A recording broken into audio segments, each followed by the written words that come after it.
Hi, so now that we know how silicon wafers are produced, it's time for us to answer the first question. Do all methods have the same effect on mean particle count? And for this, we're going to establish HO. All means of all three methods are the same, and H1. Some means are different. First, we need to determine N, A, and capital letter N. For N, it's going to be the number of observations in each treatment. In this case, is 5. And A is going to be the total number of treatments, in this case 3. Capital letter N is going to be the multiplication of these two. After that, we're going for yi dot. That is simply going to be the sum of observations in each treatment for all of them. And then yi dot dot is going to be the sum of these sums of yi dot. After that, we can start calculating the sum of squares of the treatments. In this case, is going to be the sum of squares of yi dot over the lowercase n minus yi dot dot squared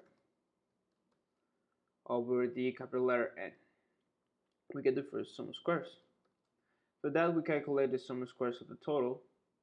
That is going to be every single observation squared minus the yi dot squared over n. And the error, as the formula says, is going to be the totals minus the treatments, sum of squares. Then we get to the degrees of freedom. In this case, it's going to be a, where it is going to be 3 minus 1. That is a minus 1. And the total is going to be capital letter N minus 1. And the degrees of freedom of the error is going to be 14 minus 2. The total minus the method. Mean square for both cases is going to be the sum of squares over the degrees of freedom. And the statistic is going to be the mean of the method over the mean of the error. And we get this value. Then we go look for the f from tables. That in this case, I just calculated with the formula here, and it is the probability. Of course, is in this case is going to be 0.5, and the degrees of freedom is 2 of the method, and the degrees of freedom of the error is 12. So we get it here. And as we can see, the f statistic that we got is bigger than the f from the tables. So we can conclude that HO is rejected, or we reject HO. That's it for the analysis of variance. Thank you very much. After that first question, the next instruction that they give us is plot the residuals versus the predicted response. And for that, we're going to need the average of each treatment. So we get the average real quick. And then we're going to construct a table of residuals. That is essentially the observation minus the average of that treatment for all observations of that treatment, of course. When I run that for 5, and here's the same, the observation minus the average of that treatment. The same for the 5 observations, and the same for the last treatment. All 5 observations get that. And then we are going to construct a column with that same table of residuals. We are going to transpose it. So it's values transpose. So it's the same stuff here. Values transpose. And then it's the same stuff here.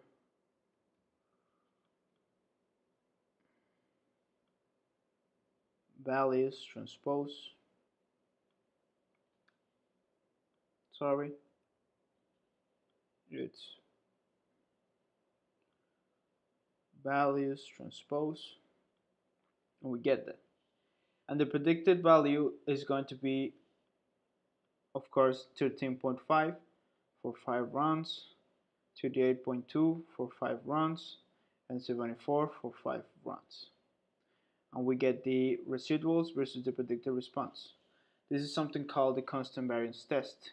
And if the distance between these 2 points is the same, then we can say we have constant variance.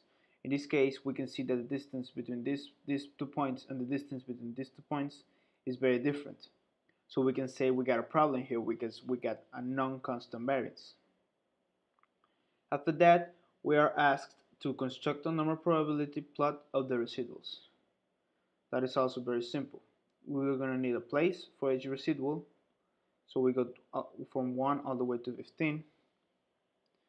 And we're going to need the residuals. But in this case, we're going to need them sorted in ascending order.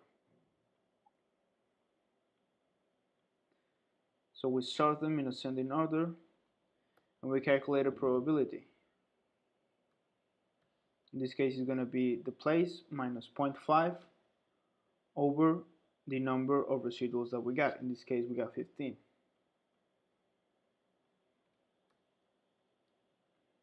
Just be careful with putting the formula in. And we get this probability. With this, what we did is just calculated a normal probability plot, and we can see it right here. We can see that it mainly follows a normal probability distribution. Even though we don't have normal paper here, we can say this is pretty close. We don't put too much attention on the streams, and we just focus on the central values. So then the question is, are there potential concerns about the validity of the assumptions? There is a concern of the constant variance. We say that we don't have necessarily a constant variance, and we can say we have a normal probability distribution, so there's not so much of a concern there. That's it. Thank you very much.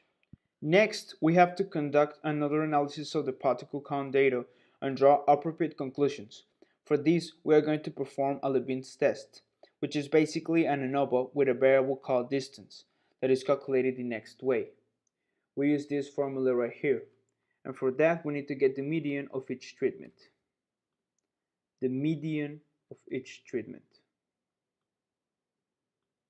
Next, we follow the formula that says absolute value of the observation minus the median for that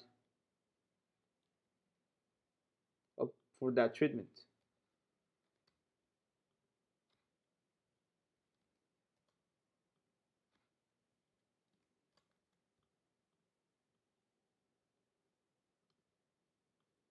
We apply that for all treatments, and we form this new table that is called the Leibniz test table. With that, we perform a classical ANOVA. We get our y dot, or y dot dot, or sum of squares. With a the same as the first ANOVA that we did, n is the same, and capital N is the same. The degrees of freedom are the same, and everything is calculated the same way.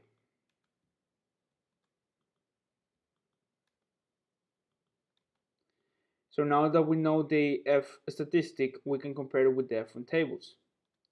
And since the F1 tables is bigger, we say that we do not reject HO.